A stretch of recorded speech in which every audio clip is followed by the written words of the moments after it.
Vai passar. Oi, gente, tudo bom com vocês? De novo, eu aqui novamente, sextando no nosso Happy Hour jurídico, começando agora na Rádio Atrevida, www.com.br, www.radioatrevida.com.br. Nossa queridinha, né? Rádio Atrevida para os nossos atrevidentes. Olha lá quem chegou! Titiça! Doutora Titiça chegou, gente! E o nosso programa já começou a rolar lá na rádio. Manda suas perguntas. Hoje nós vamos falar sobre o PL, um PL muito importante, o PL do Cabide aqui em Niterói, com a nossa convidada que já está aqui. Olha lá, olha lá. Ei, é ela, a Juliana Benício, certo? Falei certo? Certíssimo, perfeito. Então tá. Ela hoje tá com a voz meio rouca, sim, sensual, mas tudo bem, a gente tem que ver o lado vai. positivo, né? É, sensual. Isso sabe o que é? Eu vou contar um segredo pra vocês. A comemoração do Dia dos Namorados durou até hoje, entendeu? Aí Depois de ficou 10 anos de casados, a gente ainda entendeu? comemora. É, meu filho, 10 anos de casado, tudo bem, mas com 4 filhos, você acha mesmo que ela não comemora o Dia dos Namorados? Pelo amor de Deus, claro que comemora, gente. É óbvio que tem que comemorar, por E favor. como que comemora? Pelo amor, não tá morta, né? Deixa de comemorar depois que morrer, antes não. Com Sara. certeza. Não precisa esperar só o Dia dos Namorados. Não, todo dia é dia. Sara ganhou o bebê dela, Davi, quando tinha quantos anos? 70 e tal, né? Olha, Davi não, minto. Israel, né? Sara, mulher de Abraão, esposa de Abraão. Ganhou o filho de mais de 70, na época de Abraão. Deus não abençoou com o filho natural dela, mais de 70 anos. Já tinha vindo a menopausa, aquela toda coisa. E ela foi abençoada com o filho dela, entendeu? Então o pessoal de antigamente também não brincava, só não falava, mas brincava. Né? Não precisa falar, a gente só brinca que tá tudo certo. Quem fala muito faz pouco. Faz pouco, não é? Quem fala muito faz pouco. bem, eu tenho resultado. Então, exatamente. Resultado eu tenho. Então. Poucas têm resultado. Tá vendo? Tá vendo? É isso aí, gente. É desse. Mas hoje nós vamos falar. Vocês aqui, né, hoje no meu Instagram, estão aí vendo uma live diferente, que hoje eu não estou no Facebook. Resolvi fazer aqui. Vocês estão achando assim uma live meio doida, mas é do jeito que a gente sempre fez lá no Instagram, lá no Facebook. Lá no Facebook. Mas é Então bom vocês... porque o Instagram, ele dá mais liberdade pra gente. No Pra Facebook, gente falar, ele derruba a live. enfim. Isso, aí eu tô querendo migrar. Então, vocês estão sabendo, toda sexta-feira às 17 horas, ó, nozinha aqui, lindas, poderosas, com essa boca maravilhosa da Rádio Atrevida. E um convidado de vez em quando, e hoje nós temos a Juliana aqui, vamos falar sobre PL, né, do Cabide. E estou enrolando só para poder a rádio liberar o nosso sinal, porque é tudo transmitido ao vivo com vocês no mesmo tempo. Eu tenho uma garrafa. Já tá liberado? Liberadíssimo? Então aqui, ó, estamos com autorização para entrar ao vivo. Boa tarde, muito boa tarde a vocês, ouvintes da Rádio Atrevida. Estamos no ar com o Happy Hour Jurídico. Um queridinho da sexta-feira, eu e a doutora Titi, doutora Lu e doutora Titi, estamos aqui no nosso mais queridinho de toda semana, que o pessoal fica esperando, né, a nossa Happy Hour começar, falando sobre várias coisas, felizes a vida, né, bem nutridas, né, Titi? Olha Exatamente. que beleza, uma semana maravilhosa. Assim, tensa, né? Mas maravilhosa, tudo bem, faz parte, é o nosso ofício e a gente vai levando. Vamos falar um pouquinho hoje sobre o PL dos Cabides de Niterói. A doutora Patrícia vai iniciar os trabalhos de hoje falando um pouquinho sobre a legislação e depois a gente vai colocar a nossa convidada no paredão. Que isso? Não, a gente não vai deixar a nossa convidada... No paredão, não. Não, a gente não vai deixar a nossa convidada numa situação complicada, não. A gente é boazinha, ainda mais hoje, na sexta-feira. E tudo certo? E aí, a gente Só vai bater um papo hoje, só batendo papo. Vamos lá, gente, vocês que nos ouvem aí, né? A gente sempre busca trazer o direito da forma mais tranquila para vocês, justamente, como é que a doutora Luciana fala? Quebrar o arroz. Quebrando o arroz. A gente sempre quebra o arroz para vocês entenderem o direito sem aquelas palavras, os termos técnicos, o juridiquês, né? Que afasta muito mais as pessoas do direito do que aproxima, né? Então hoje vocês podem até se perguntar, mas vem cá, um projeto de lei vai ser um programa totalmente voltado para a parte técnica, política, não, política, não né? Porque as pessoas se isso, escandalizam gente. muito quando ouvem falar sobre, vamos falar sobre leis e tal, e aí, como é que vai ser e tal. Não, gente, não se amedrontem, não se aterrorizem, porque não vamos falar nenhum termo técnico, enfim. Mas o projeto de lei é muito importante a gente explicar primeiro, né? Vamos quebrar o arroz do que realmente é um projeto de lei. O projeto de lei. Porque o projeto de lei, ele é um conjunto de normas que ele precisa passar pelo crivo do legislativo. Aí vamos quebrar mais um pouquinho o arroz, Patrícia? Legislativo, executivo e judiciário são 3 poderes totalmente diferentes, cada um no seu quadrado. O executivo é quem vai executar tudo que a gente tem, que seriam as leis.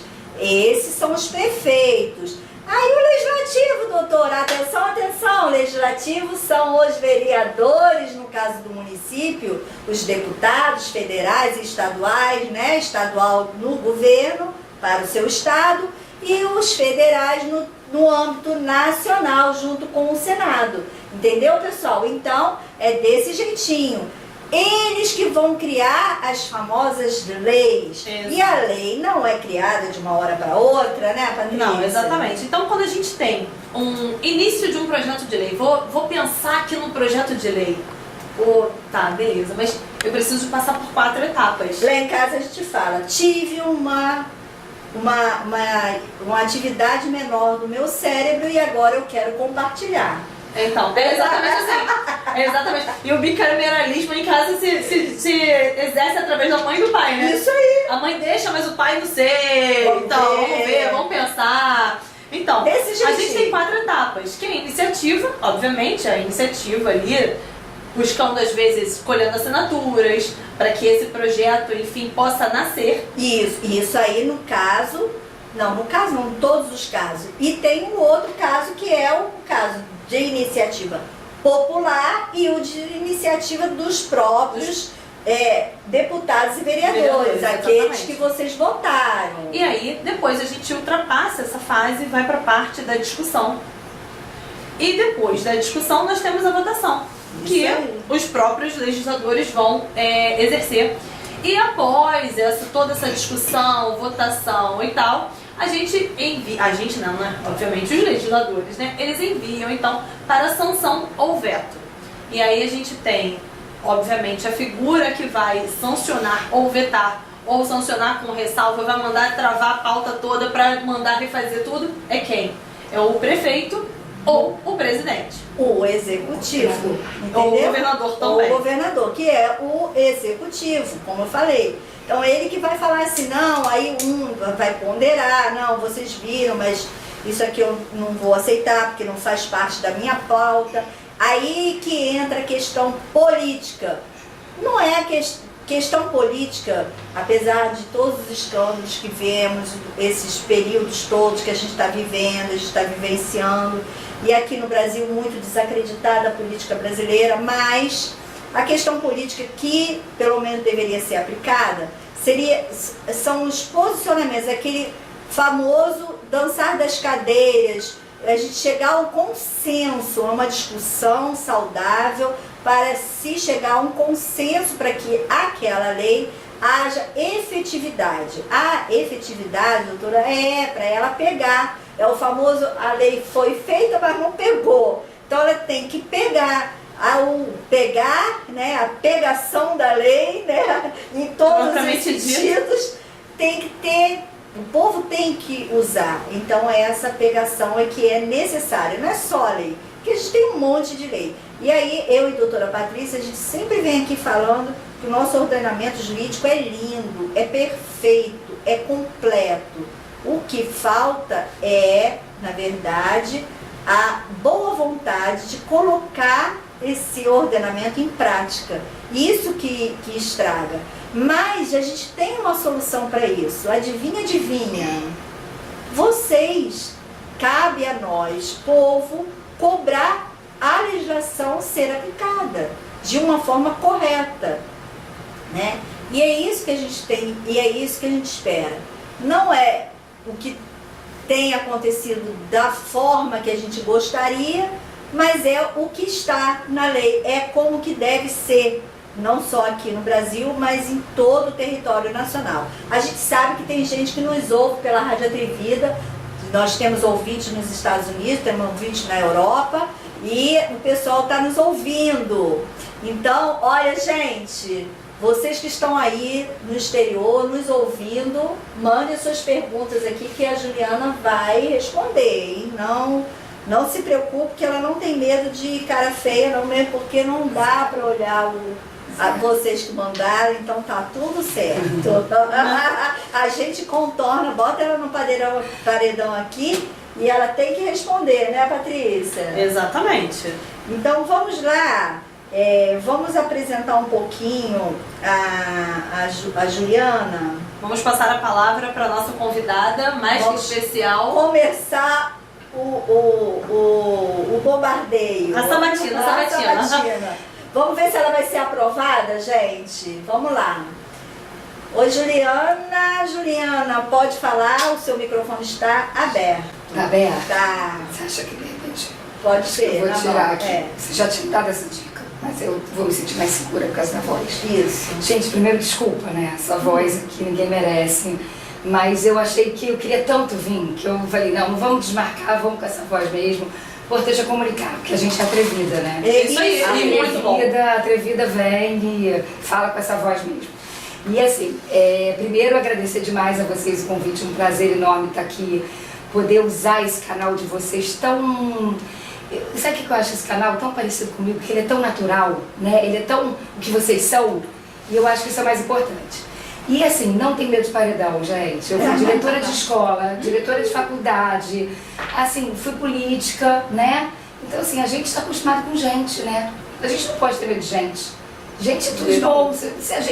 Se uma pessoa pergunta uma coisa que a gente fica insegura, a gente fala, olha, eu tô insegura. É assim, ou isso eu não sei, né? Agora, não tem que ter medo de paredão. Agora, vamos falar um pouquinho de mim então, para as pessoas me conhecerem. Fala um pouquinho. Primeiro é falar que eu não tenho essa voz normalmente, né? Mas eu sou Juliana Benício, eu sou engenheira de produção, tenho mestrado em economia, tenho doutorado em engenharia de produção, trabalhei com gestão educacional a vida inteira, gerindo escola, faculdade, tenho 4 filhos. Hoje eu sou servidora do IFRJ, sou professora lá e também sou avaliadora do MEC do ensino superior. E sou fundadora da ONG e hoje presidente da ONG Movimento do Trevo. Né? Então, fui candidata a prefeita em Niterói, estou me despedindo da política, estou sentindo que minha carreira está chegando vamos dizer que eu já tenho dado tudo que eu tenho para dar, mas eu quero me despedir em chave de ouro, fazendo essa mobilização por uma Niterói sem cabide, né? Uma Niterói sem comissionado, sem funcionário fantasma, comissionados efetivamente que a gente precise. Né? A gente tem muito comissionado bom, a gente vai falar um pouquinho mais sobre isso, mas hoje minha grande paixão é mobilizar a sociedade para esse projeto de lei que a gente quer aprovar. E como vocês tão bem introduziram, assim, eu não tenho mais nada para falar, mas muita gente me pergunta, Juliana, isso vai ser aprovado mesmo com uma Câmara dessa, toda aparelhada? Né? E aí eu falo, gente, o importante é a gente mobilizar. O processo, às vezes, é mais importante que o resultado. Né? A gente quer aprovar, lógico. A gente quer que o gestor público se dê conta da importância disso. Mas se a gente não conseguir, todas as pessoas... Hoje a gente está com 50 voluntários trabalhando para o projeto. Pessoas que não ganham nada, não têm um cargo comissionado para estarem falando de um projeto de lei que, provavelmente, há 6 meses atrás, eles nem sabiam o que era. Né? Nem sabia o que era, de repente, o que é um legislativo, um executivo, tudo que vocês explicaram aí. Então esse processo está sendo muito rico desse trabalho. E é isso, eu sou essa, eu sou uma lutadora, eu acho. Ah, muito bom. Pode ter certeza que E legal na fala da Juliana é o seguinte, assim, a intenção de pelo menos plantar algo na cabeça das pessoas, né? Peraí, mas deixa eu pensar sobre isso. Que o mais legal de você, às vezes, até mostrar é quando você permite que aquele cidadão, ele crie aquelas dúvidas, né? Que ele vai buscar solucionar aquelas dúvidas. E é onde acontece exatamente o conhecimento, né? Porque agora, logicamente, né? Eu acho que existem dois marcos, assim, antes e pós-pandemia, né? Da pandemia todo mundo se reformulou, todo mundo se reinventou e as pessoas também tiveram muito mais acesso à informação através de conteúdo de rede social. Tudo bem que a rede social, até com uma ressalva, às vezes a gente tem problema das fake news e tal, mas ainda assim as pessoas têm mais esse acesso. Então, não que antes da pandemia não tinha internet, não é isso. Mas, de um modo geral, as pessoas buscavam mais obter informações, estar ali ciente do que estava acontecendo, através de noticiário, de jornal, na televisão propriamente dito, né? E aí, na pandemia, nós vimos o quê? As lives acontecendo, e aí meio que mudou, né? Virou aquela chavinha para que essa informação chegasse de uma forma melhor. A informação não estava mais centralizada em grandes canais de comunicação. Exato. Ele passou a ser disseminado. Vocês são exemplo disso. Exato. Né? E isso, lógico, traz uma crise. Que mundo é esse que a gente está indo? E algumas coisas erradas começam a acontecer, mas eu sou muito positiva sobre o futuro. Eu acho que essas crises vêm, a gente aprende, como a gente já está aprendendo muito. Muita gente já está aprendendo a identificar fake news, muita gente... Faz parte do processo. Do desenvolvimento. Assim, todo o desenvolvimento que teve, a revolução, é uma revolução. Nós tivemos na história, né, voltando lá na história, vamos falar um pouquinho assim, daquela história que a gente aprende lá no primeiro grau, pessoal. Que eu estou falando, você vai estudar a Revolução Industrial, como que aconteceu, e nós temos o prazer de falar que nós vivemos a revolução, né, eletrônica, digital, entendeu? Sim. Então, e nós vivemos isso. Era uma coisa que seria, por conta de todo o desenvolvimento que a gente tem, e nós estamos em 2023, deveria ter sido feita, né, ao longo do tempo, mais light, que a gente não percebesse, né? Mas tudo acontece na nossa vida por uma determinação divina. E isso já estava programado nas mãos dele lá. Ele mesmo já sabia que isso ia acontecer em tal momento. E permitiu que acontecesse. Eu penso dessa forma. E aí veio a pandemia e virou a chave 50 anos, né? Nós demos um pouco. Dizem, né, que evoluiu os 50 anos. Foi. Né? É como se a gente tivesse, na linguagem dos nerds, né? Lembrando lá do Big Bang Theory, ele abriu um buraco de minhoca e nós passamos pelo buraco de minhoca 50 anos e ninguém viu, ninguém nem percebeu. Na verdade foi isso que aconteceu, trocando em miúdos para os nerds que nos acompanham aí também, né? Sabem bem o que eu tô falando. Tem gente que vai falar assim, a doutora tomou um troço lá esquisito no café da manhã. Esse bastidor aí tem alguma coisa. Não é água, viu, gente? É água. Eu acho que eles não falariam isso porque eles estão sentindo na própria pele, né? E eu acho que isso que você falou é muito legal, que tem a ver com a live que eu fiz ontem. Que a live que eu fiz ontem, eu fiz uma crítica a como a gente ensina história. A gente ensina história muito pautada em coisas que aconteceram e parece que nunca mais vão acontecer. Então, quando a gente estuda a Revolução Industrial, parece que é uma coisa lá do passado, mas a gente tem que, o que a gente teria que estudar sobre a Revolução Industrial? É sobre o que mudou, como a vida das pessoas foram impactadas. A gente estaria muito mais preparada para o que a gente está passando agora. Quando a gente fala de autoritarismo, de nazismo, do regime ditatorial do comunismo, né? Todos esses regimes, a gente estuda como se fosse uma coisa do passado. Não sei se vocês lembram quando vocês eram crianças estudando isso, parecia, nossa, que coisa louca, que coisa que nem é comigo, né? E não, gente, o autoritarismo, a vontade de dominar o outro está presente nas nossas famílias, dentro dos nossos relacionamentos. Né? Então, o que eu venho clamar, né, que a gente comece a rever esse estudo da história, pensando assim, o que é revolução? A revolução é uma coisa que impacta muito, O que é o autoritarismo? É alguma coisa que um se impõe sobre o outro com muita força. E a gente vê que isso está vivo, né? Acontecendo no tempo presente. Sim, não ficou no passado. Ele não ficou, ele acontece todos os dias. Ninguém pensa que você está fazendo história. Você não viveu história, você está fazendo história. É isso que você tem que entender. E outra coisa também interessante é assim, porque fulano, trocar de pau pra cavaca, né? Fulano morreu jovem, fulano, não, já morreu, mas poxa, viveu 80 anos, viveu 90. Mas fulano que viveu 80, ele acredita que ele viveu pouco. É a teoria da relatividade, gente.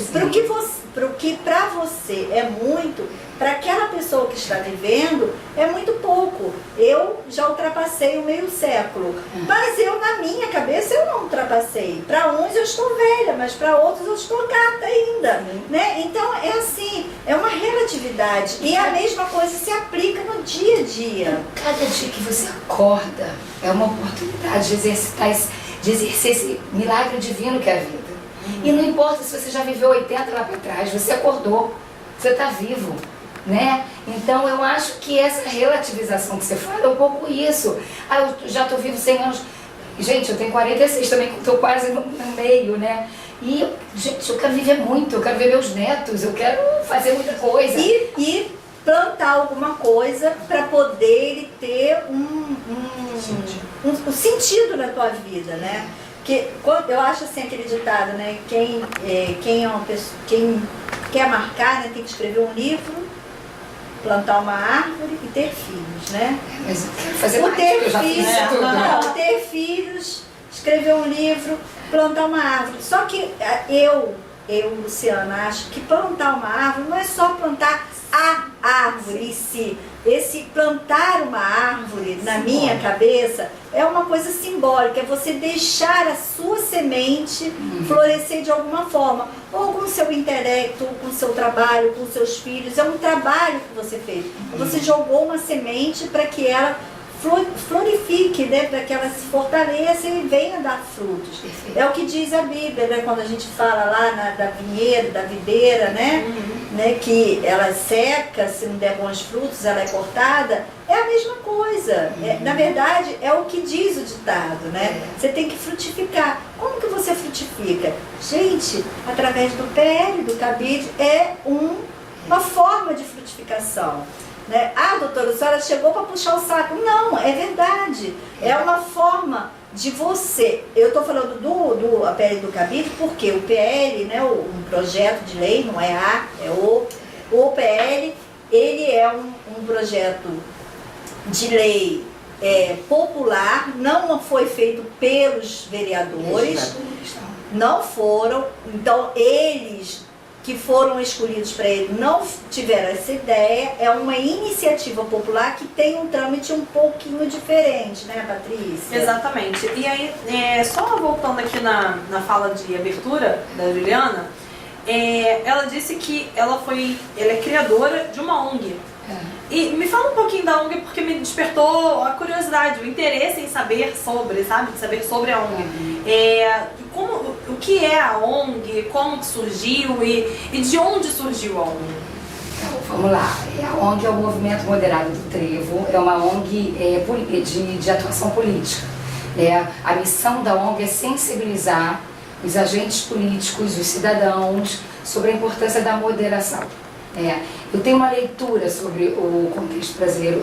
Vai ser um pouquinho longo agora, mas me permite isso, claro. Porque é igual falar de um filho, né? A gente viveu todo aquele 2013, né? Toda a população indo pra rua. E minha leitura daquele momento é a falta de representatividade. A gente não conseguia mais se reconhecer no parlamentar. E isso a gente precisava ter resolvido, mas em vez de a gente encarar esse problema efetivamente, pra mim, a gente pegou um atalho. Qual foi o atalho? A polarização, o extremismo, a gente fazer da política um time, né? A gente olhar, porque a política, na verdade, é o diálogo, é o que você falou, é você ouvir, buscar consenso. Você falou isso pra mim, pra poesia pro meu ouvido, né? Você buscar consenso, porque se tem uma parte da população que acredita numa coisa, mesmo que não seja o que você acredita, a gente está no mesmo lugar, a gente está aqui dividindo esse mundão. A gente precisa escutar.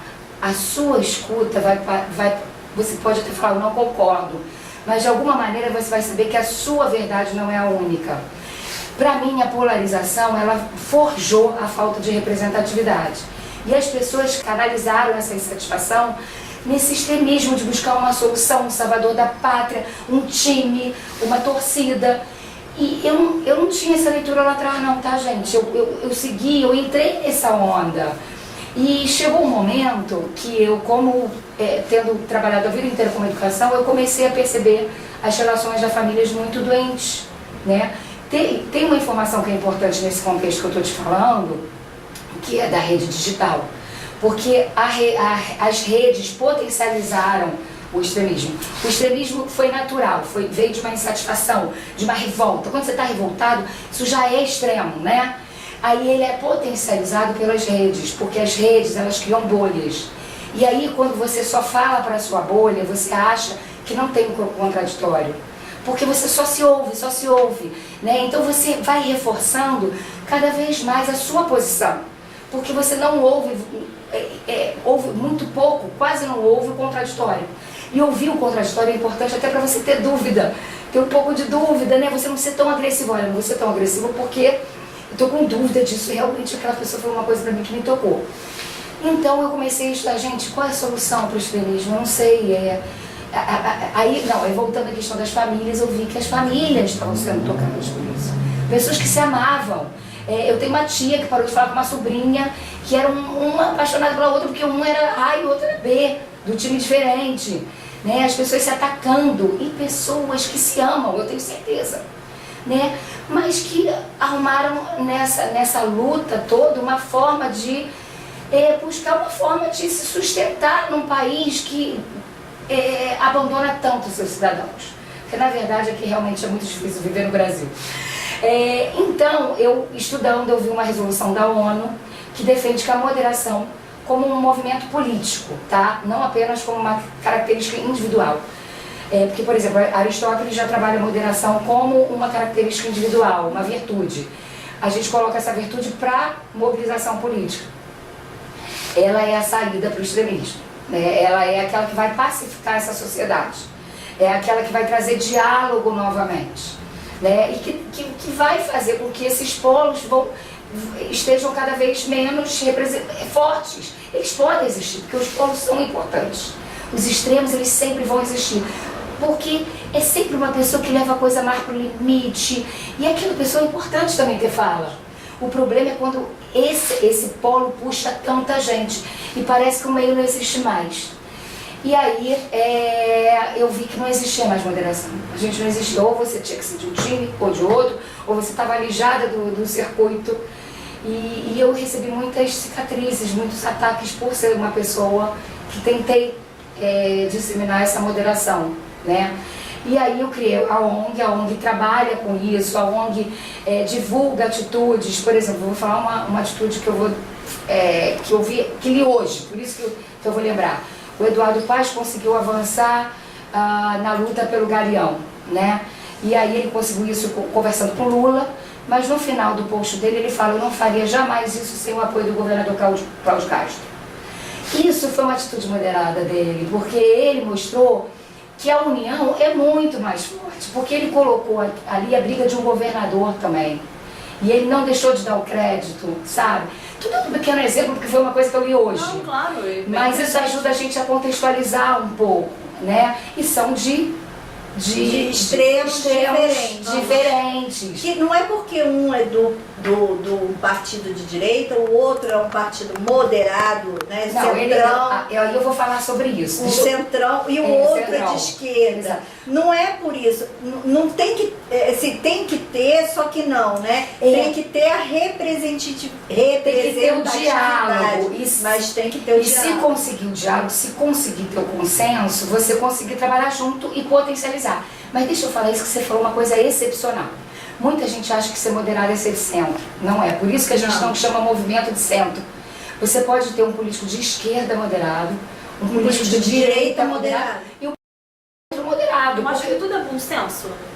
Como se fosse um bom senso. É de verdade. Mas cadê o bom senso? Não é. Aí a gente vai falar que também esse lado não vai existir muito, né? Enfim. A gente costuma aqui dizer que bom senso devia vender na farmácia. Me dá uma caixinha de bom senso pra tomar Você imagina isso, tem que fundar uma ONG pra falar de bom senso, né? Não dá. Eu quero parar de existir daqui uns 5 anos e falar assim, não, você não precisa mais, para de existir. É meu sonho, eu acho que eu vou ter feito a minha parte.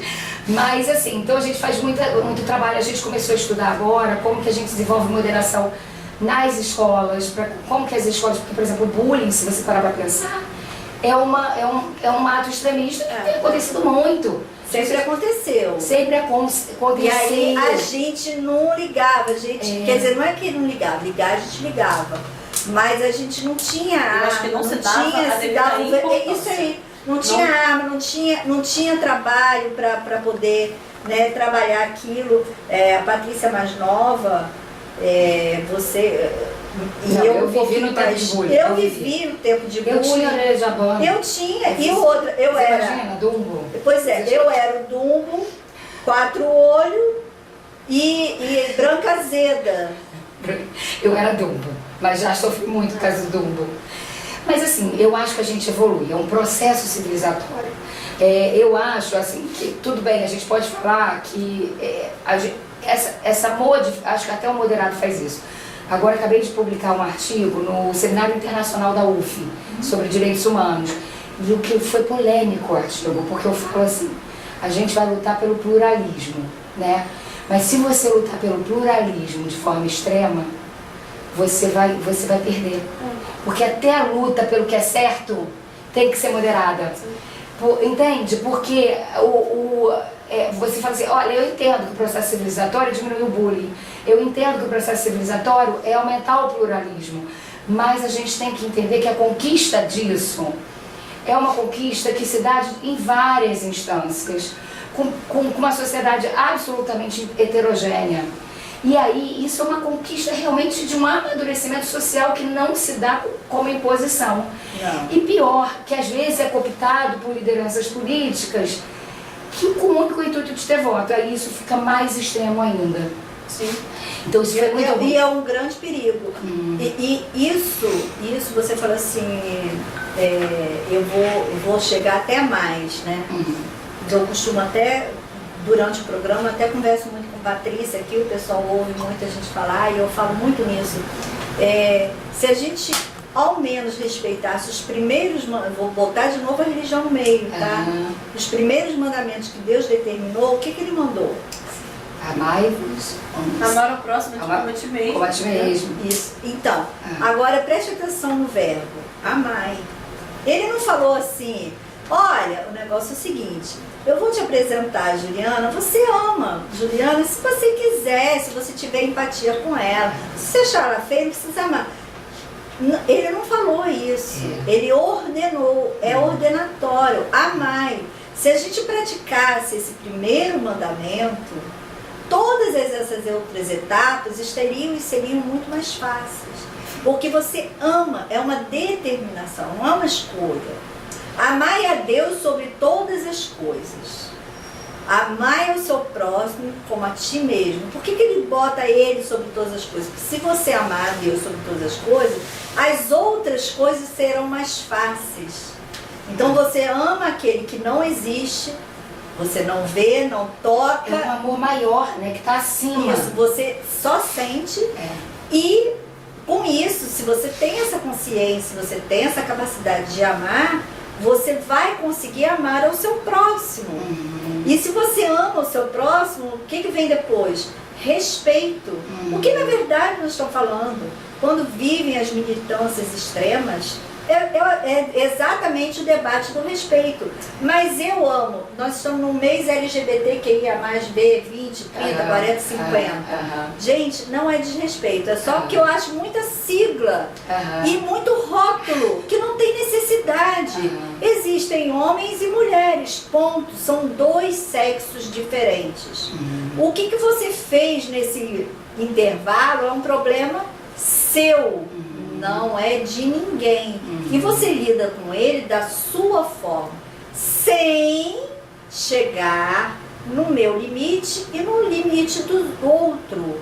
Então é cada um no seu quadrado. E nisso a evolução é feita como respeito. Eu vou respeitar você, Juliana, porque você é uma pessoa e Deus mandou eu te respeitar e te amar como a mim mesmo. Eu não vou fazer com você aquilo que eu não gostaria que fizesse comigo. É o ditado da vovó, né? E outra Patrícia? coisa, a gente volta ao que a gente estava falando da história, como que a história não está... Porque você está falando uma coisa que está escrita há mais de 2000 anos. Isso. E depois, quando vem o liberalismo, né, e os principais autores do liberalismo, eles falam, a liberdade de um começa quando você... Termina quando começa do outro. Quando começa do outro. Então, veja bem, isso foi em 1700. Pois é. Século XVIII. E a gente... Então, assim, o passado está vivo. Aquilo que a gente estava falando. A gente tem que parar de ensinar as coisas como se elas passassem. Porque senão a gente fica reinventando a roda o tempo todo. E coisas que não tem necessidade. Não tem necessidade de haver militância. Tem necessidade de haver diálogo. É o que a gente está fazendo aqui. Talvez, eu não sei... você já falou, né? Nas entrelinhas, aí eu vou te rotular como centrão, me rotulo como direitão e outros como esquerda, mas enfim, mas a gente senta e a gente conversa, porque somos civilizados, e o que a gente tem, e eu acredito que seja esse o objetivo da sua ONG, é colocar, né, para as pessoas que o certo é você ter bom senso, respeito.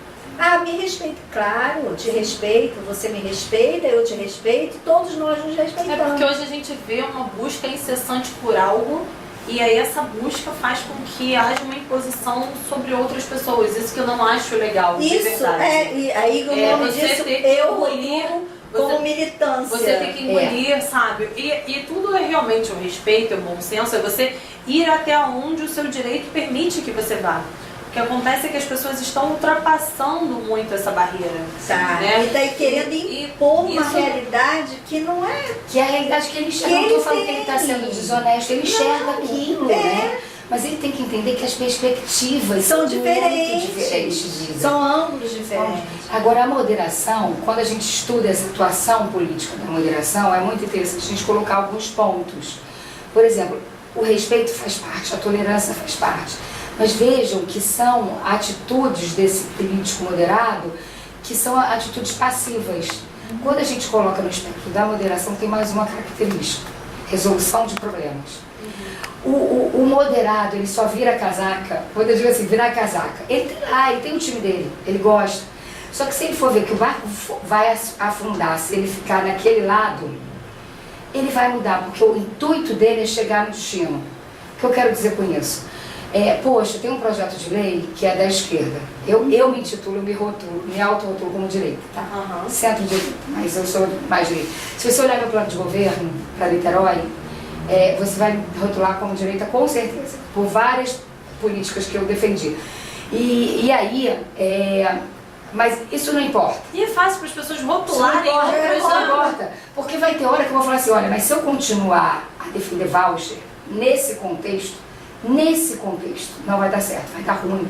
E a gente vai perder todos os avanços. Aí eu posso voltar atrás com voucher. Entende? Porque naquele contexto eu posso falar assim, cara, voucher é uma solução. Aqui não cabe, ou aqui mas cabe. Nesse contexto eu estou vendo que as crianças vão perder. Então veja, o moderado, ele vê o objetivo do negócio. Ele vê o seguinte, o cidadão, o aluno. Então ele não deixa de acreditar, de ter a ideologia dele, mas ele é capaz de fazer uma escolha... Retroceder para avançar. Para avançar, porque o foco não é vencer um debate, o foco é entregar mais. Né? Então acho que isso é muito legal do movimento moderado, porque é o foco na realização. Essa PL é claramente isso, eu mandei para todos os políticos de oposição. Que eu sei que os de situação não vão. Porque eu acho que independente de qual aspecto político eles são, isso é para o cidadão, gente. Isso aí, limitar o comissionado em Niterói, é para o cidadão, não tem e que pode ser, na verdade, né, aplicada em todo e qualquer município. Não precisa ser Niterói, né? Não. Pode copiar, é só ir lá, depois a gente vai colocar lá embaixo, nos nossos comentários, gente, a gente vai colocar para vocês o endereço, né, Da ONG. Da né? ONG. A ONG ela existe há quanto tempo? 1 ano, a gente fez 1 aninho agora. Ai, muito que ótimo. curtinho. E onde a gente encontra? Tem o site, né? Tá. Na verdade a nossa base é uma salinha aqui em Niterói, porque na verdade eu fui a grande mobilizadora, mas a gente, por exemplo, é vice-presidente de São Paulo. Aham. A gente foi uma força-tarefa de vários agentes políticos que se encontraram, né? Que eu conheci por conta do Novo, eu era do Novo, e o Novo teve um grande racha interno, e aí esse racha, a gente falou, gente, por que a gente está brigando? Aí a gente começou a conversar, e aí a gente começou a estudar. Essa literatura da moderação não tem uma tradução no Brasil. Todos os textos, livros são em inglês. E assim, aí eu acho que essa ONG também tem essa missão depois, né? Começar a trazer mais literatura. Esse artigo que eu publiquei no Seminário de Direito, olha que abusada, olha que atrevida. Uma engenheira publicando, quando eu comecei a falar lá para os professores, eu falei, gente, desculpa, aqui não é meu lugar de fala. Mas assim, deu um debate, né? Foi muito legal, mas foi o primeiro artigo no Brasil sobre o tema, né? Sobre o tema a atuação moderada na política. Então, assim, a gente tem uma grande, uma caminhada muito grande ainda pela frente. A gente ficou quase 1 ano, porque a gente nunca teve verba, a gente não é rico, né? Eu sou uma professora, a menina lá é de um RH de uma empresa, vice-presidente. Então, assim, todo mundo doando um pouquinho para pagar as custas da legalização. E assim, cada um se voluntariando um pouquinho. E aí tem o site, nosso site tem toda a literatura, www.movimentodotrevo.com.br. E tem os nossos valores. O site é bem legal, porque o site dá para você conhecer bastante. E fora isso tem nossas redes sociais, no Instagram, que também é Movimento do Trevo, no Twitter. E aí nas redes sociais, no Facebook, a gente consegue, como é que fala, contextualizar melhor a moderação. É como eu estou falando, a gente fala assim, ó, olha esse encontro aqui, esse encontro é um encontro moderado, olha que legal. Isso é feito em prol do Brasil, entendeu? Então a gente começa a mostrar quem está realmente tendo algum trabalho moderado. E isso é importante. Moderado não é uma mordaça. Vai chegar um dia que eu vou estourar, gente. Vai chegar um dia, porque isso é humano. A questão é um processo de você trabalhar e uma postura perante a sua atuação política que você busca. Mas não quer dizer que você não vai ter um dia, como hoje, que eu descobri que uma escola de Niterói não ia ter refeição para as crianças porque faltou gás. Hoje eu saí das estribeiras, né? Não, porque isso porque não é... isso faz parte, não é que eu vou virar, sabe, um museu de ser, uma pessoa apática, não tem nada a ver com moderação isso. Mas se o prefeito quiser falar, Juliana, vem cá, vou conversar com você, eu vou na mesma hora, vamos conversar. Por que faltou gás, meu amigo? Sabe? Tem que buscar entender, né? Você está sempre aberta, eu não quero, sabe, eu não quero o mal dele, não vou na rede dele atacar e ficar xingando. Seria totalmente de encontro ao que você também preza, né? Porque a gente não está falando realmente muito da fala da doutora Juliana, porque a gente vai logo eu assim, assino embaixo, sabe? Eu concordo, lógico, porque as pessoas, elas realmente parece que já ultrapassaram esse limite, né? Então, quando a gente vem buscar algo realmente maior em prol da sociedade, poxa, por que não pode unir as forças? Não é porque o A ou o B, eu não tenho que seguir nenhum deles dois na íntegra. Eu acho que o cidadão, ele tem o direito, o poder e tudo mais de ter uma mentalidade própria, de ter aquela percepção sobre o que ele realmente acha que vale a pena para si mesmo, e realmente a sociedade é quem ganha com isso. Porque não adianta, a gente vai pegar, não, tem que aqui, ó, eu sou de esquerda, então por causa disso eu vou fazer aquilo outro e tal. Todo mundo de direito só fala lá. Exato. Tem gente que tem e aí começam os xingamentos, enfim, coisas que eu realmente acho que, poxa, desnecessário. Nem vale a pena a gente falar sobre, eu acho. Mesmo porque, assim, por exemplo, você está trabalhando em prol do país. Não é em prol de Juliana, não é em prol de Patrícia, nem do seu grupo, é do país. O grupo, na verdade, é o país inteiro. E, na verdade, o seu país vai impactar no mundo. Então, você não está trabalhando para o Brasil, você está trabalhando para o mundo. As pessoas esquecem que existem as relações internacionais, as relações interpessoais. Então, isso tudo está conectado. Na verdade, política é isso. Não é aquele debate PMDB contra PT, contra PR, PR e PPP, popopó, pão duro, né? Não é. Então, a gente tem... A política, na verdade, é exatamente isso. Me corrige, tá? Se eu estiver errado, mas na minha concepção, a política é a convivência interpessoal. Sim, e se falar em representatividade, e se falar de representatividade, a gente vê uma representatividade de esquerda, de direita e de centro. E o pessoal moderado? Cadê? Então assim, a gente fica, então, mas eu sou moderada, e cadê a minha representatividade ali? Eu não me vejo ali. Não tem uma pessoa que fale ou que pense da mesma forma que eu penso. Sabe? Porque para você ser de direita, você não precisa ser engessado. Então, nós vamos viver... outra coisa que a gente discute muito lá em casa, e aí eu vou roubar a fala do marido, né? Que a falta de ditadura, a falta de... Como é que é? Esqueci. Ela roubou a fala dele até esqueceu. Esqueci.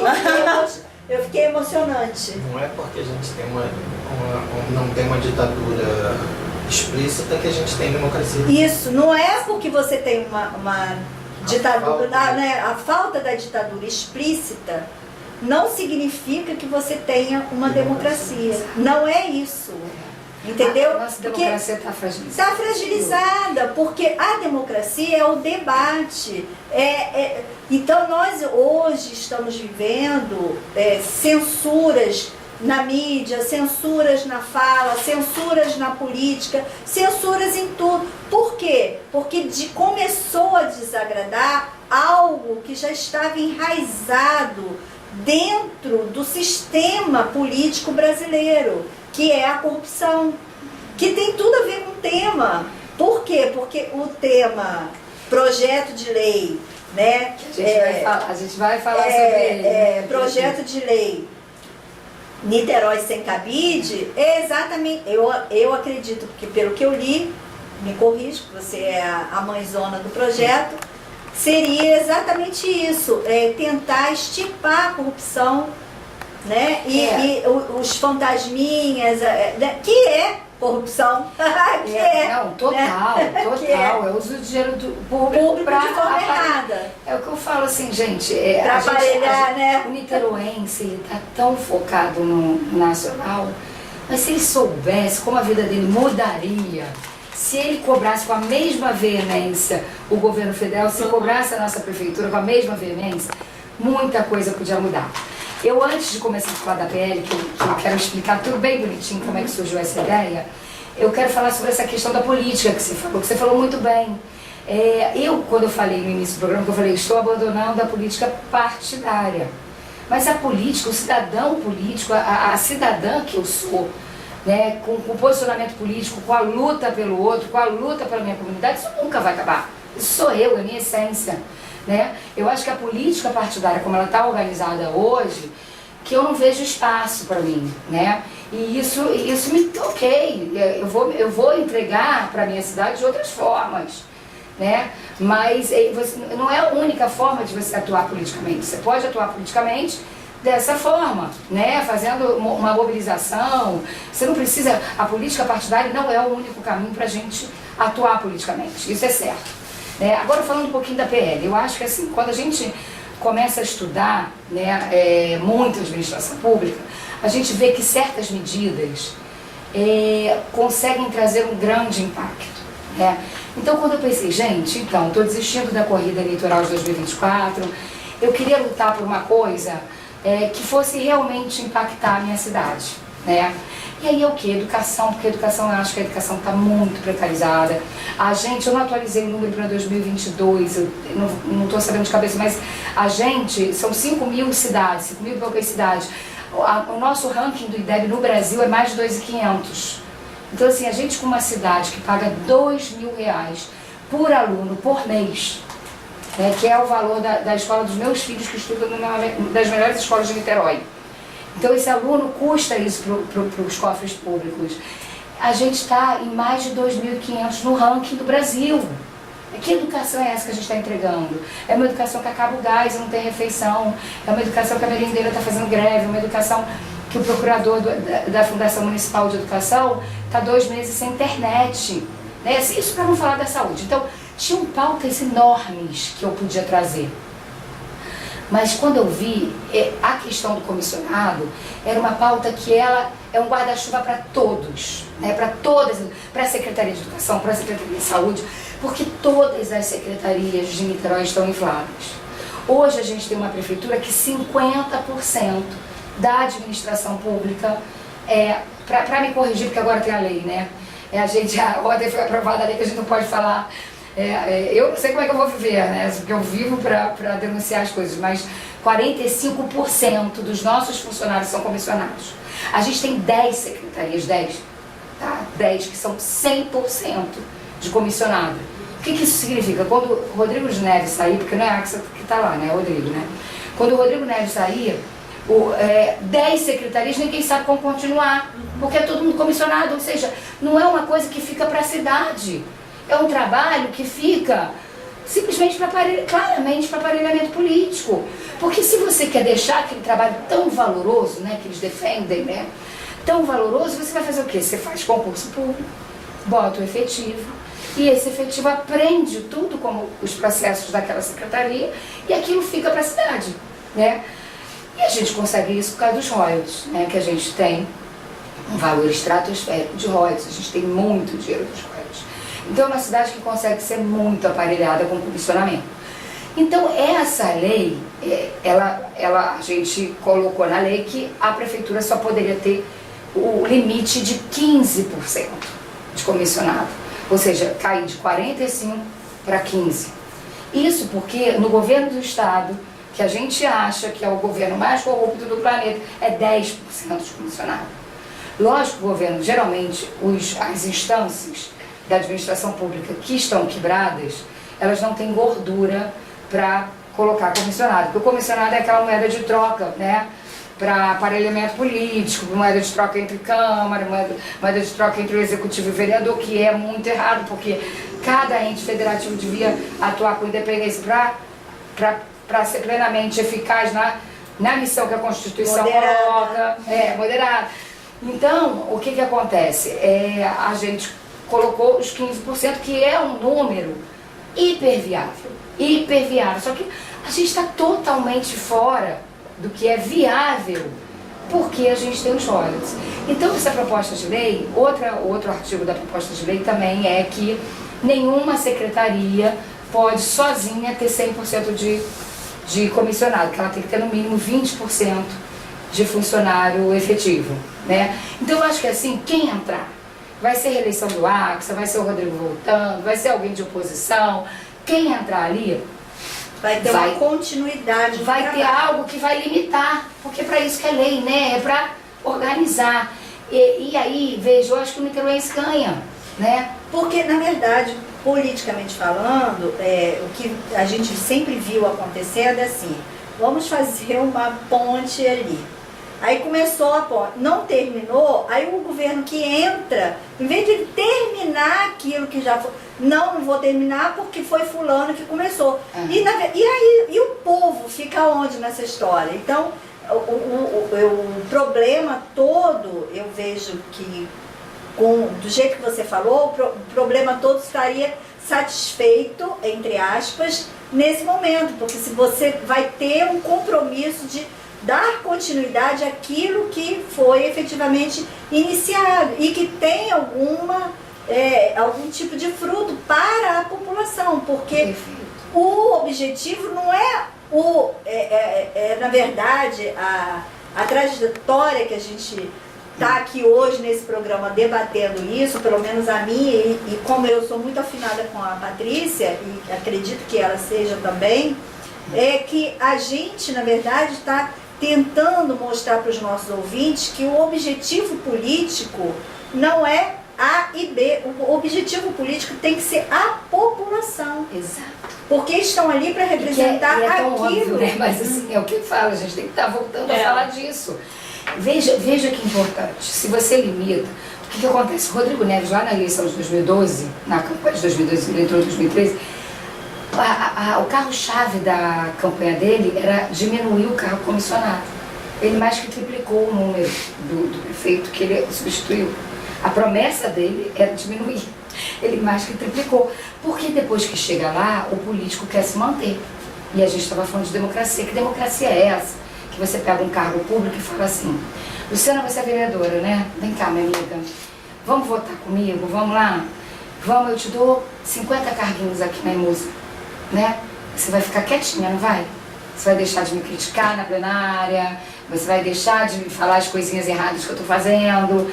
E aí, quer dizer, quando você limita esses lugares que esse prefeito pode aparelhar, né? Porque em Niterói quase não existe oposição. Dos 21, 17 são da máquina. São da máquina, né? Então, você diminui, ele vai ter menos ferramenta para compor a base dele. E aí você volta a ter um pouco mais de democracia. Que é o que eu estou falando, a gente está reclamando do nacional, a gente não está botando uma lupa sobre o que acontece em Niterói. Então, que na verdade, você imagina o Lula tendo, rapidinho, Lula tendo 80% da Câmara de posição. Você imagina o que o Lula faria no Brasil? É isso que acontece em Niterói. Pois é, o povo tem que entender, né? Hoje nós estamos debatendo exatamente isso, o entendimento de que a mudança no país só vai começar quando você começar a mudar o seu município. Porque o país ele é feito de municípios, de estados, e o estado, o país inteiro. Então, a nossa política, que é diferente dos outros países lá, europeus e norte-americanos, é feita dessa forma. O nosso engessamento, né, Patrícia? Nosso ordenamento, nosso cronograma político, ele é feito diferenciado. Mas por ser diferenciado, a gente tem que começar a trabalhar no nosso município, que vai influenciar no governo, do governo estadual, tá, gente? Que vai, por sua vez, influenciar no governo federal. Eu acredito que seja esse. Deixa eu atrapalhar você e vou pedir um intervalinho pra gente ouvir uma música e a gente tomar uma água e dar uma respirada.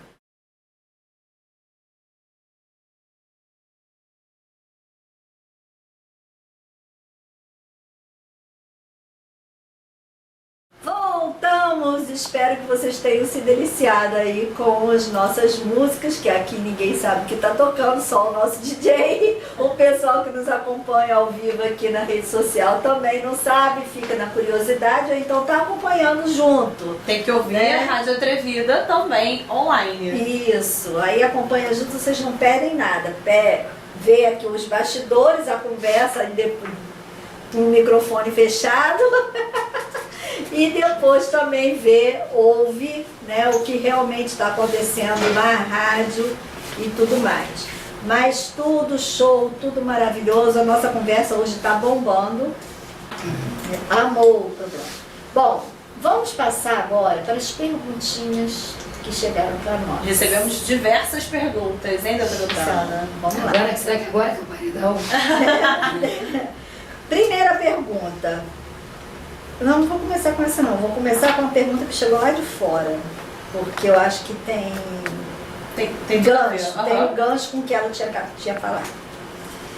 Essa pergunta veio da Europa, da nossa querida Patrícia Querubim. Ela é brasileira, mora lá, nos ouve.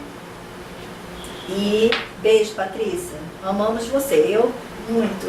Minha amiga de infância mora lá, adoro ela. E ela perguntou o seguinte, vamos contextualizar para você entender. Por que ao invés de se preocupar com esse tipo de problema, no caso PL do cabide, né? No caso do cabide, por que não existe uma intenção de informatizar os serviços de forma efetiva, os serviços públicos, como funciona aqui na Europa? Um país como, por exemplo, Estônia, que ela de vez em quando vai, que funciona tudo online, e consequentemente a diminuição da folha de pagamento e consequentemente os funcionários fantasmas. E lá, por exemplo, eles conseguem emitir alvará, RG, abertura de empresa, conta de banco. E todas essas resoluções que a gente precisa ir na prefeitura para fazer, faz tudo online. Por que não se preocupar com um PL nesse sentido, ao invés do cabide?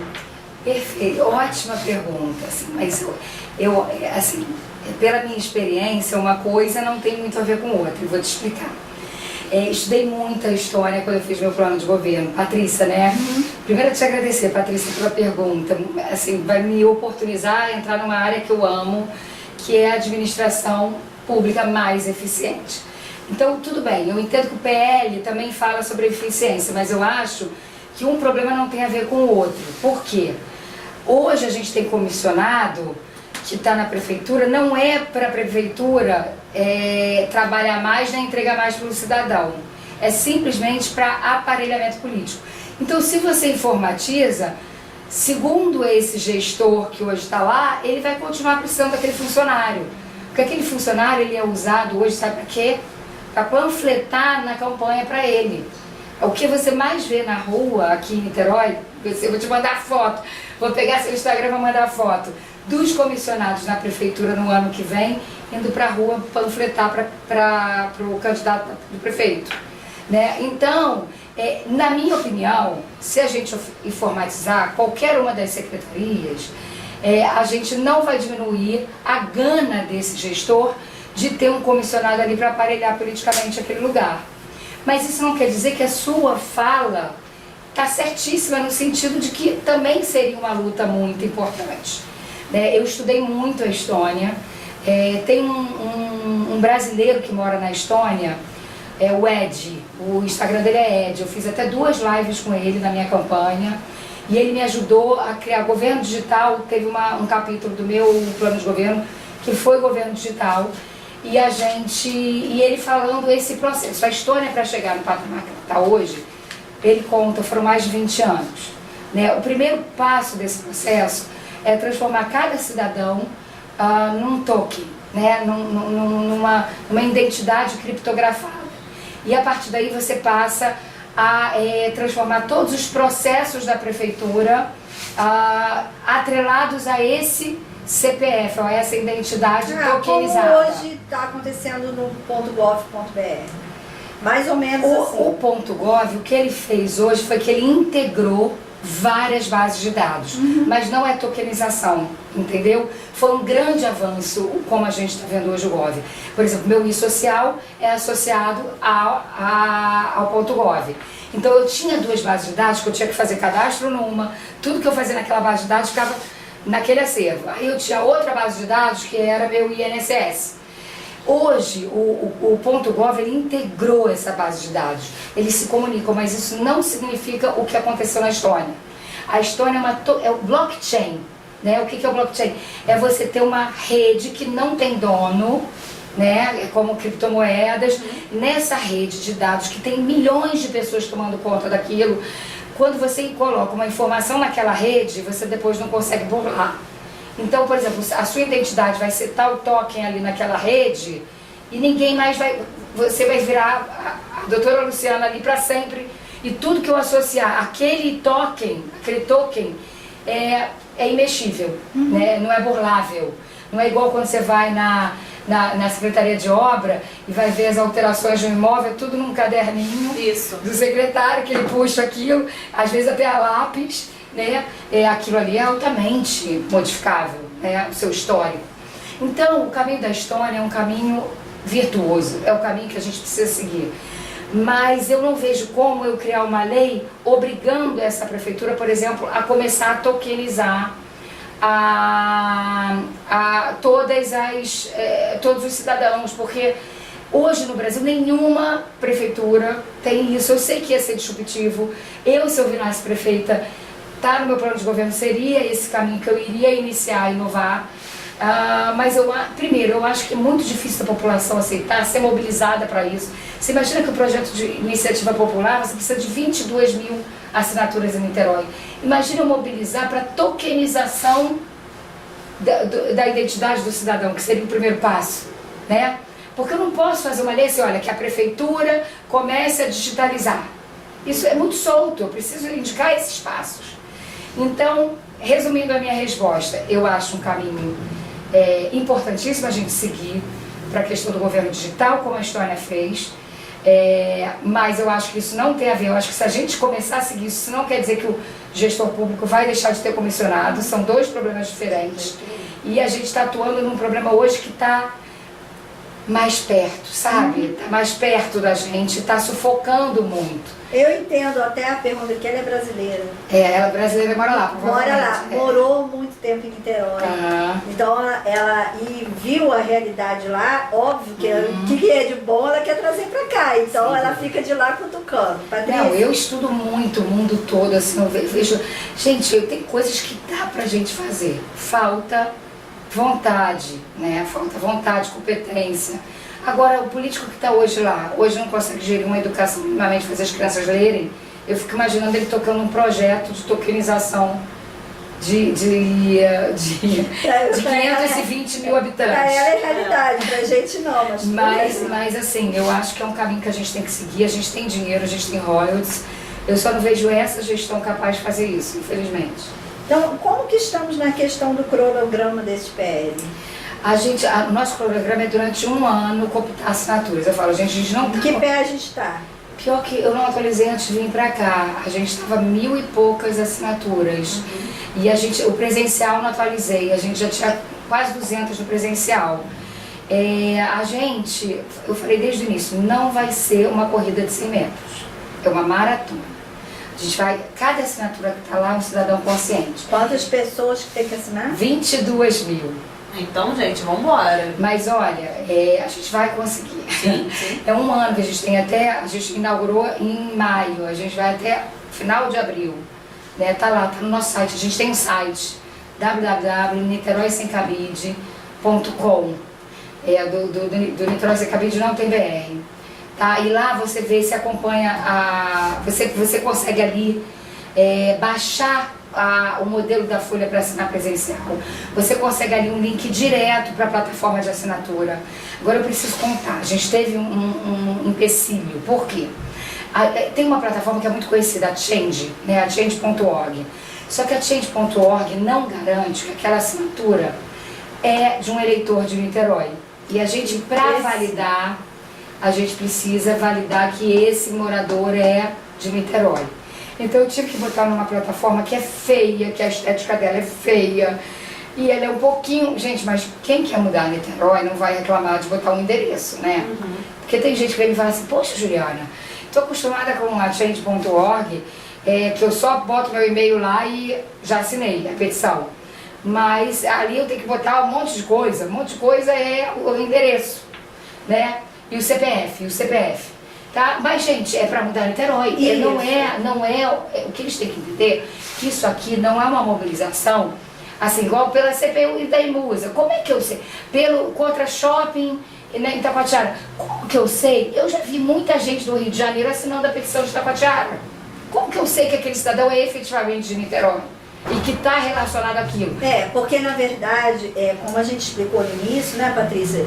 Tudo tem uma forma de ser feito. Então nós vamos voltar lá no início. A legalidade desse PL. Como que ele funciona um PL para o município de iniciativa popular? Porque o de iniciativa comum, que é o que a gente sempre vê, são através dos nossos representantes que votamos, ou seja, vereadores, deputados e senadores. Então eles estão autorizados. Mas só eles. Aí o que muita gente, é por isso que eu falo, essa live de hoje é super importante politicamente, para você aprender a usar os instrumentos que estão ali na tua mão. É como se fosse o Código de Defesa do Consumidor. Então é importante você saber disso. Então vamos lá. Como que a gente vai fazer se o nosso político ali está apático, se dentro da Câmara dos Vereadores tem um mínimo de gente possível como opositor, né? É o governo que manda, se é ele que está mandando, não tem oposição ali dentro, não tem como discussão. Então, Atenção, atenção! Olha a pílula do conhecimento. Como que faz, Patrícia? A gente faz o quê? Um PL de iniciativa popular. Como que funciona esse PL, doutora? Através dos cidadãos daquele município. Por isso que ela falou, e eu pedi Está na lei orgânica do município. É a lei orgânica. A gente chegou a esse número porque está na lei orgânica, a gente precisa de 22 mil. Então, cada município tem a quantidade, existe uma lei geral. A lei geral diz que tem que ser do município, os eleitores daquele município. Não é aquele que está de passagem, ele vota naquele município, então ele que tem como que a gente vai falar, Patrícia, no direito? Esqueci a palavra, meu Deus. Legitimidade de pleitear, ok? Então, se você vota, no meu caso, eu não poderia, porque eu não voto em Niterói. Então, eu não posso, não posso assinar.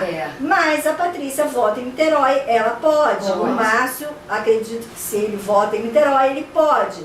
Mas as pessoas que não moram em Niterói não podem, ela pode assinar, mas no município onde ela vota. Ok, estamos satisfeitos com essa parte jurídica. Sim. E agora nós vamos para a parte que a Juliana falou.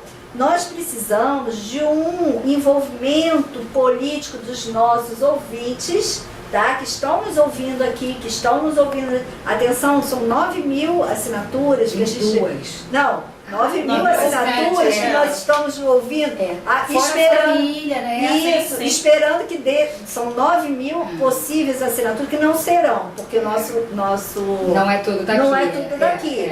Mas a gente espera que vocês que estão nos ouvindo divulgue esses ideal seria textos. Entrar no Instagram do PL. Tem no Instagram. Qual é o Instagram? PL Niterói Sem Cabide. Então, a gente organizou todo o plano de comunicação, PL Niterói Sem Cabide.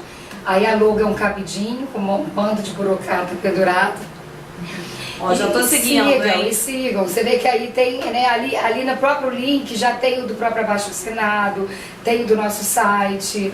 É tudo feito para funcionar. Isso. E aí a burocracia disso. O porquê que acontece essa burocracia? Porque exatamente você precisa comprovar que é de Niterói. Então, um site comum, né, que é nível nacional, você está no Brasil, então você pode. Você tem um título de eleitor brasileiro, então você pode. Agora, no caso de Niterói, você tem que especificar o seu título, o seu CPF, o seu endereço.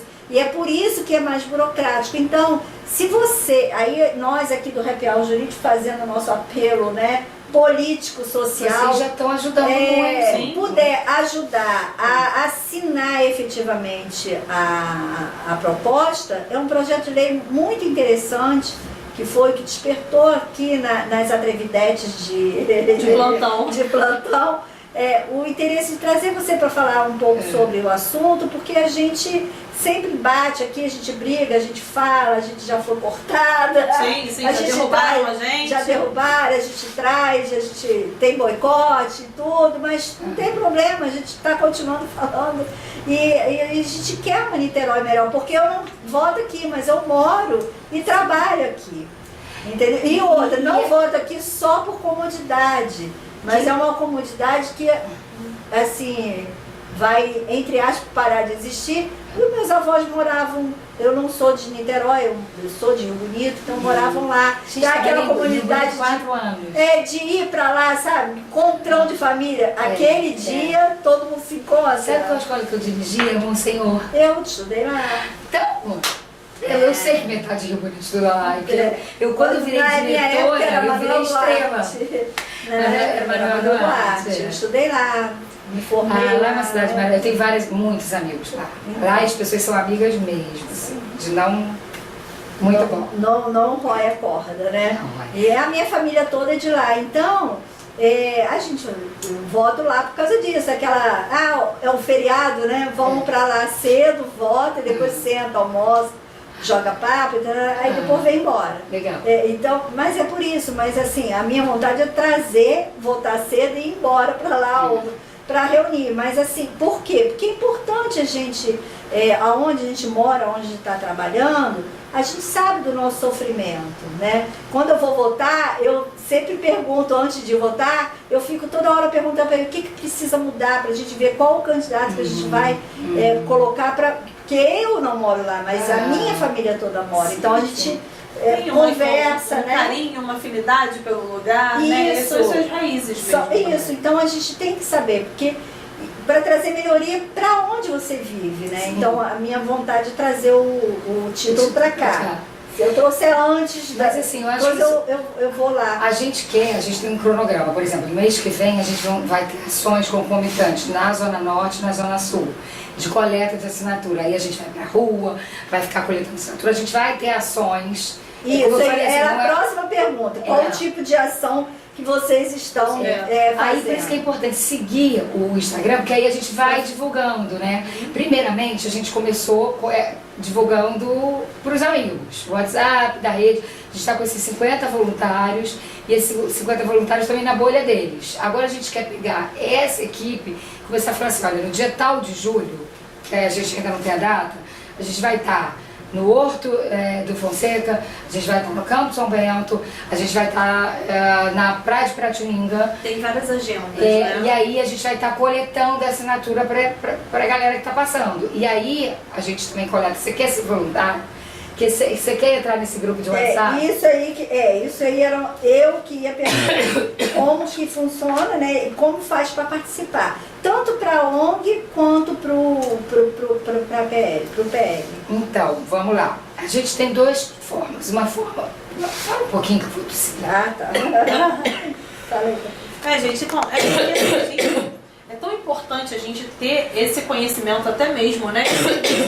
Até levantando aqui a bola aqui, né, pra Juliana, e seguir o Instagram. Realmente eu tô aqui seguindo, eu estou vendo, verificando nesse exato momento o Niterói Sem Cabide, né, PL Niterói Sem Cabide, e extremamente interessante, sabe? O Instagram, ele já conta com alguns seguidores e a forma de participar, né, do Baixo Assinado é muito fácil. Enquanto vocês estavam falando, eu já fiz aqui, dei aqui a minha assinatura. Ah, legal. Então é bem prático também, por mais que seja menos prático do que a gente do que o outro, né? Mas mesmo assim é bem interessante.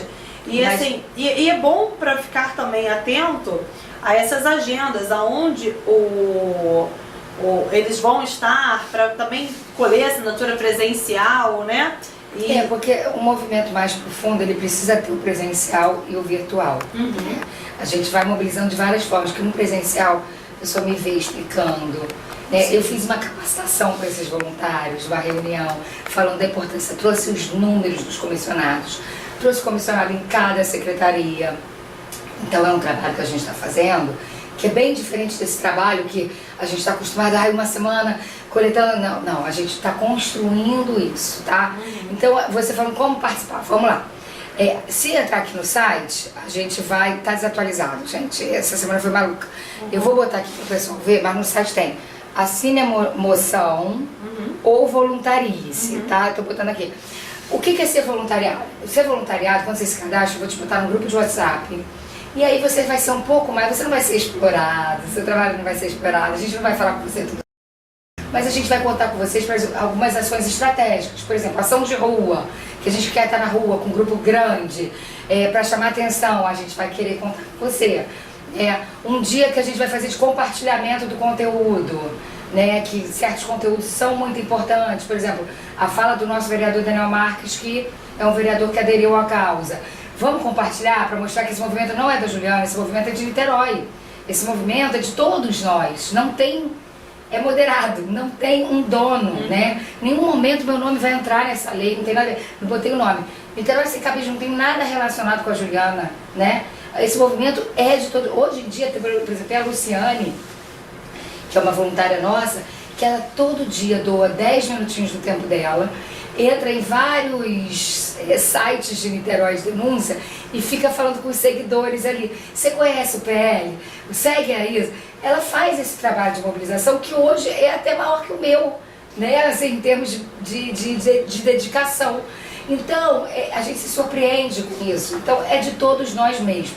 Só que quando você se cadastra tão bem como voluntariado, além de mero assinante, né, que já é muito bom, mas com voluntariado a gente vai contar com vocês para essas ações estratégicas. Pode contar com a gente. Né? E aí, como que se voluntaria? Entra no site niteroisemcabide.com e você vai ver lá, voluntarie-se, tá?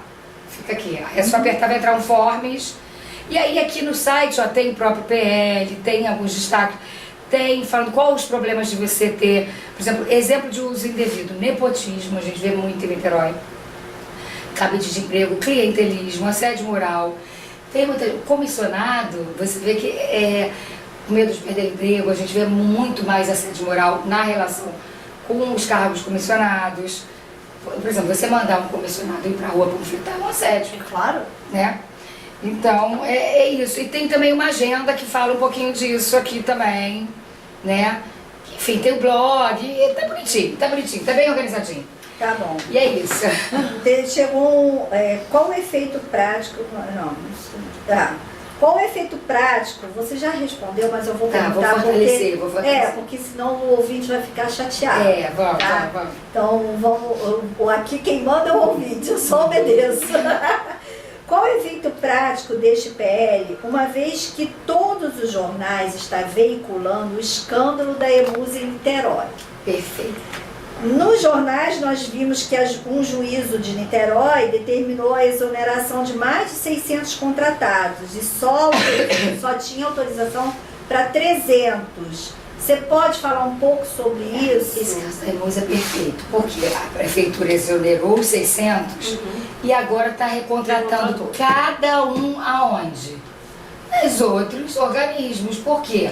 Porque o judiciário foi lá, pegou um, só que ele pode inflar o outro. A Fundação Municipal de Educação está com várias denúncias de estar contratando tudo. Então, o cara sai da... Então eu vou mandar logo a outra pergunta do ouvinte. Olha só, hein? Como fica o PL se eles quiserem criar outras empresas para saírem pela tangente? Você já pensou nisso? Porque na verdade o comissionamento é geral, né? O comissionamento é geral. Então, no caso, o PL, ele vai dar o percentual total. Geral. Exato. Então, na verdade, iria frear isso que você está falando. Iria frear. De uma forma ou de outra, sair da Emusa e ir para outra. Porque é geral. Por exemplo, eu vou criar uma secretaria, então, para pegar os remanescentes ali que ficaram. Porque ele precisa, porque ele esse é o ano que vem, vai ter que contratar todo mundo. Mas no caso do PL também, do PL, uma secretaria não poderia ser totalmente de comissionados. Ela teria que obedecer, né? Exatamente. 20%. Exato, né? Perfeito. Então tem uma freada também. Ele é freado pelos dois lados. Ele teria uma freada no PL ali por conta disso. Pela cota geral. E também pela secretaria. Exatamente. Então, porque seria um mecanismo até... Seria falho por parte do PL e um mecanismo até absurdo por parte da prefeitura, né? A administração pública, ela realmente vai querer fazer aquelas manobras para que não tenha um impacto muito grande na sua administração, que infelizmente a gente tem que falar, é a verdade, né? É muito mais interessante para a administração pública inflar ali a máquina, porque é onde ela realmente consegue angariar votos e né, enfim, aqui em Niterói, a minha principal crítica é justamente sobre isso e em outras oportunidades, porque eu me atenho muito à questão jurídica para não ficar mostrando muito posicionamento político, né? Mas acho que como crítica, como cidadã, é essa que eu mais tenho. Porque Niterói é exatamente assim, com o perdão da palavra, me enoja muito ver isso, sabe? O que o cidadão niteroense tem que saber é que são 5.300 cidades, não sei ao certo o número. Nosso orçamento, o dinheiro que entra para o prefeito, para o bolso do prefeito, é o 12º do Brasil. Sim. Então assim, a gente é muito rico.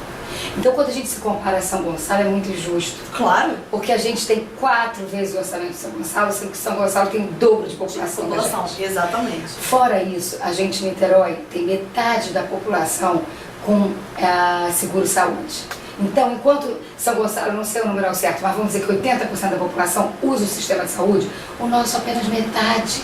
Então, nossa prefeitura, metade da população tem escola em escola privada. Eles têm pouca gente para atender com essa dinheirama toda. E aí, o que acontece com o cidadão que não estuda a conta pública? Se compara a São Gonçalo e falou, aqui está muito melhor. Mas coitado, eu não estou falando coitado porque eu não estudo São Gonçalo. Não, mas se nós compararmos... Só pela... Imagina você estar se comparando uma pessoa que vive com R$1.000 por mês, se comparar a um herdeiro que ganha 1 milhão, que vive de renda. Aí você vai falar assim, poxa, mas ele viaja para Paris todo ano, olha que chique, ele é muito mais chique que eu. Será?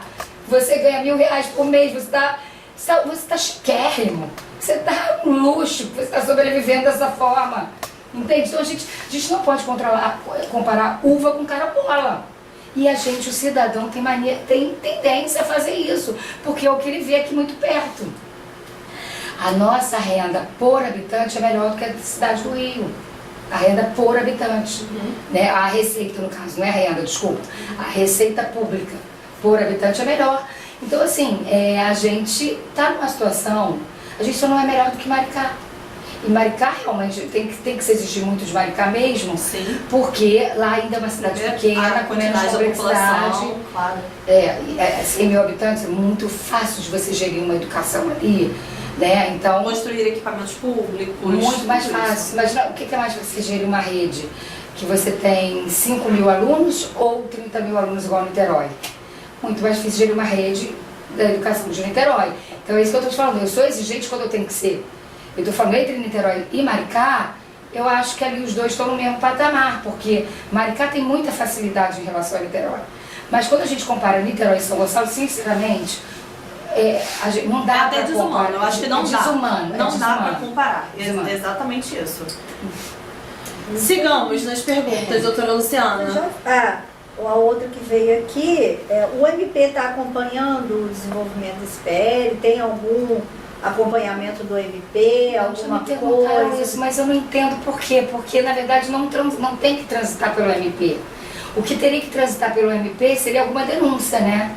E aí, como assim, eu vou denunciar o quê? Que Niterói funciona com 45% de comissionado?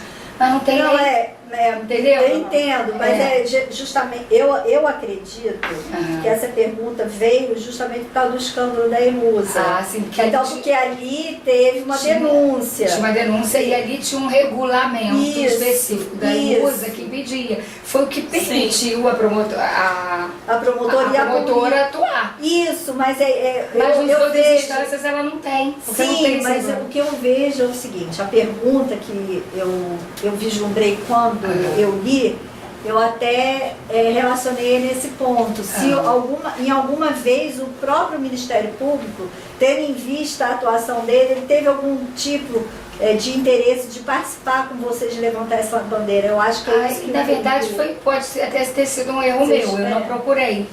Eu acho que a gente pode então procurar. Fica a dica, né? Fica a dica, porque eu acho que quanto porque se tiver o apoio do Ministério Público, nesse sentido de você, aí ó, eu nem sei quem mandou a pergunta, mas ok. Fica a dica boa. Você que fez a pergunta, valeu pela dica. Fez uma dica no sentido de atores, né? Atores desse sistema. Que você até reforça, reforça, de uma forma. Porque se a gente chega assim, não, essa lei é viável, essa lei traria muito. Lógico que eu consultei vários juristas, né? Porque eu sou uma engenheira de produção escrevendo uma lei. Mas é uma lei muito simples, na verdade. Eu vi, poucas páginas. Muito simples, porque ela é para ser de iniciativa popular. Ela tem que ser simples. E ela tem que ser assim, realmente para ser seguida, para ser uma lei eficaz. Para colar, né? Não adianta nada. Outra coisa do liberalismo, né, que eu gosto de às vezes levantar, é que a gente fala que assim, às vezes você traz uma legislação tão complexa, com tantas exceções, que o custo de gerenciar aquilo vira pesado demais para a sociedade. Porque precisaria de regulamentação. Então, quanto mais guarda-chuva geral você tem, e isso você traz menos custos para manter aquilo, para fazer aquilo valer. Você não falou das leis que nunca entram para... Porque às vezes são leis que não são... Tem que colar, a lei tem que colar. Como que não cola? A lei às vezes tem tantas exceções, que ninguém consegue fiscalizar aquilo, porque tem que praticamente estudar a lei, virar um especialista da lei para fiscalizar. Né? Aí você faz um doutorado em cima daquela lei, e aí você, como a lei de licitação, por exemplo, é uma lei que as pessoas estudando muito, e viram especialistas. E quanto que da população consegue realmente fiscalizar? Porque tem sempre um porém, que ele não sabia que era permitido, que pode isso, pode aquilo, entendeu? Então eu acho que é um grande ganho para a sociedade, quanto mais simples a gente dialogar com ela. Quanto menos, menor. No caso da legislação. Quanto menos, menor. É isso pra hoje, gente. Gente, amei, gente. Vocês são nosso muito programa. poderosos. Eu achei que botar rádio poderosa. Minha atrevida. Eu já tinha feito. Nosso DJ reclamando que ele já tinha feito o relógio. Ele fica aqui regulando a hora pra gente. Porque a gente se deixar, a gente vai passa e nem sente que passa. E que programa gostoso, né? Gente, eu achei, bem legal, bem leve também, de um tema tão complexo. É um tema profundo e que a gente tem que aprender cada vez mais a falar de forma leve, né? A gente se revolta às vezes, mas isso também é natural, né? A gente é assim, a gente é humano. Mas eu amei, gente. Eu amei, me chamem sempre. E Juliana, como é que os ouvintes fazem pra te encontrar? Suas redes sociais? Minha rede social é Juliana Benício, com underline, mas Juliana Benício já me acha.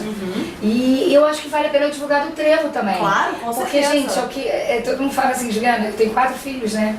Tenho meu trabalho, FRJ, e tenho esses 2 projetos hoje que são grandes projetos, do Movimento Moderado do Trevo, que é você buscando também no Instagram. Tem o site também, movimentomoderado.com.br, movimentodotrevo.com.br, e tem as redes também que você com esse mesmo nome você acha. Telefone do Movimento Trevo. E telefone não tem. A gente até tem WhatsApp. Isso. 21 99 510 0030. Certinho. E aí, esse é do Movimento do Trevo. Do PL não tem. A gente só tem um WhatsApp que a gente funciona para os voluntários. Para isso, eu preciso ir no site se cadastrar. E do PL Niterói Sem Cabide, é só seguir no Instagram e também já assinar o abaixo assinado. Isso. E meu Insta é Juliana Benício. É isso aí, Igual a Mari, gente. vocês pertinho, reclamando, criticando. A gente só cresce com o contraditório. É isso. Quando eu recebo uma crítica construtiva, gente, poxa, que legal olhar por esse prisma. Vou pensar, ok, vamos nessa. É isso aí. Isso aí, é isso mesmo. Muito Obrigada. bom, gente. Muito Chegando ao obrigada, fim chegando de ao mais um Happy Hour Jurídico. Sextando com muito amor, muito carinho, conversa, né? Que é tão gostoso. É o nosso bate-papo hoje inteiramente legislativo e político. É isso aí. Então tá, gente, um beijo grande e até a próxima sexta-feira. Sextou! Tchau, tchau!